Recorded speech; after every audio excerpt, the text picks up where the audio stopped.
parting ways with Nate McMillan. Just what are your thoughts on that and you guys moving forward? I mean, it's a business, like I always stated to you guys, from the beginning. I'm a basketball player. I'm here to get better, learn, be a leader, by example. And as far as the business side, that's up to the front office.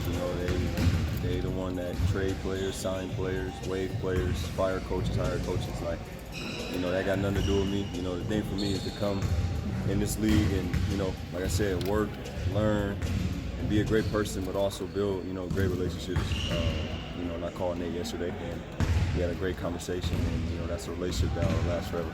And I mean, to come from an organization from at least the outside San Antonio, it seems that they're pretty consistent or stable, and then to come here where there's a lot of drama, just how do you navigate all of that? I mean, that's great politics. Yeah. He ain't going nowhere unless he want to go somewhere. He earned that right. Love him to death, great coach over there. But obviously, it's new to me. Sorry about that. It's new to me. A lot going on. At the end of the day, talking to a bunch of guys around the league that I'm really close with, or just family in general, and they saying just stick to the script. And that's what I continue to say. Work, learn, be a great person, build relationships. Because you could be with this guy, and you could be on another team. He could be on another team. You could be with this coach, and he be with another team where he's done. So, like I said, at the end of the day, it is what it is. It's out of my control.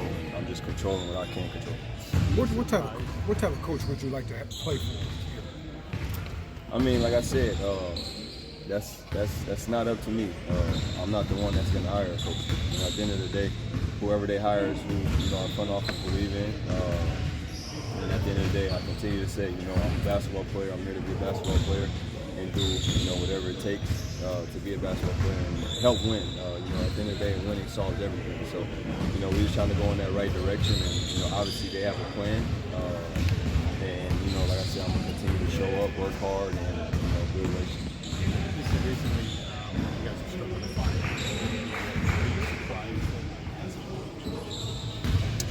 I'm not surprised. At the end of the day, where I come from, I'm not the biggest, the baddest, the smartest, the dumbest, however you want to put it, but I really come from some real adversity.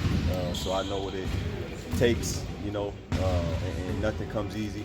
And when I say I know what it takes, I know a lot of hard work, dedication, learning people, whether you're a coach and trying to learn players, whether you're a player and trying to learn other players, or, learn coaches and learn our system, build consistency, chemistry. So at the end of the day, great things, good things, great stories don't happen overnight. You got to look back at times like this. We got a lot of struggles. We're not consistent. Like I said, trying to build our identity, and that takes time.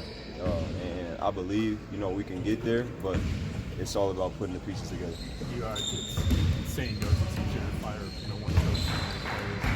Which part do you sort of feel bad about, what's happening? Really good coaching for a long time. I mean, yeah, I feel bad. As soon as I woke up and I seen it, I immediately called him. Had a great conversation with him because that's somebody, that I respect as a man, a father, a basketball coach. He was a former player, respect what he did for the game, just all in one. And I do feel bad because it's not just Nate McMillan. I could look in the mirror and I could be a part of that. I'm somebody who hold myself accountable. I use the accountability word, on the court, off the court. And like I said, it's not just one guy to blame. So, I hope people that's making all these reports, even you guys, you put out reports to just know, it ain't no Nate McMillan. We all got to look in the mirror and take responsibility and part of this. And we all got to be better.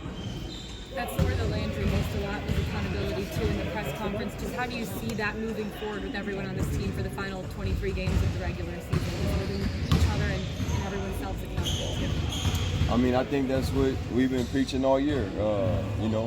Before the firing of Coach Nate, now, after, however you want to put it, whoever we hired to come in. Right now, we got our staff that we got that's been around, gonna help us to build what we're trying to build. But at the end of the day, it's the NBA, and games will be played. It's a business, so we got to stay focused. And I think today we had a real great competitive basketball practice, and you could just see guys just out competing at a very high level. So we got to stick together. You know, at the end of the day, whoever's in here is here, and we stick together and move forward. One thing Landry mentioned is that it seemed as though Nate's voice wasn't necessarily resonating throughout the rest of the locker room. I guess where was the disconnect with maybe what his messaging to you guys was and then going forward with it? I mean, I'm big on, you know, keeping in-house stuff. You know, I'm not big on getting in front of these cameras and, you know, talk about what's talked about in our organization, our locker rooms, you know, our film rooms. You know, at the end of the day, you know, they made a decision, what they feel was best for the organization. I'm a basketball player. I'm here to compete, get better, learn, and lead by example, like I continue to say. You know, like I said, I could have been traded. I could have, whatever. You know, Nate got fired. At the end of the day, it's a relationship that I'll value and I'll honor. You know, I told him to reach out to me, you know, if he sees stuff, because I know he's a fan of the game. He played the game, he's coached the game. So you have to be a fan of it. And, you know, like we built a relationship that lasts forever. So at the end of the day, they made a decision and we're all together. Obviously, Coach Bunty's come in for the last 23 games of the regular season and then into the postseason. Has he kind of put forward any expectations for you guys moving forward? One game at a time. You know, one thing about him, he's been around. You know, he's been around winning. You know, he's been around, you know, great coaches. You know, I feel like he's a great coach just based off of how he uses his voice. He's not afraid. He's not shy. And just him knowing the game of basketball. So we're gonna have his back as much as he's gonna have our back, if that makes sense to you. You know, it's not gonna be easy for him to just step up. You know, that's a lot of pressure. You know, fill those shoes, and you don't know if you're gonna win or you're gonna lose, or if you lose, you get criticized. Like, you know, we want to make it, you know, as smooth and easy for him as possible we can, and that's us going out competing, playing hard, and like I continue to say, have each other's back, whether it's, you know, him having our back or us having his back. You guys get back to the basketball side of things on Friday. It'll be a big matchup against the Cleveland Cavaliers. What'll be a few keys to start this, you know, new chapter off on the winning side of things? I mean, like I continue to say, go out, compete at a high level, play together, have fun together, and winning solves everything. You know, go win basketball games. How's the lip healing up? I got my stitches out today. Nice. Man. Good.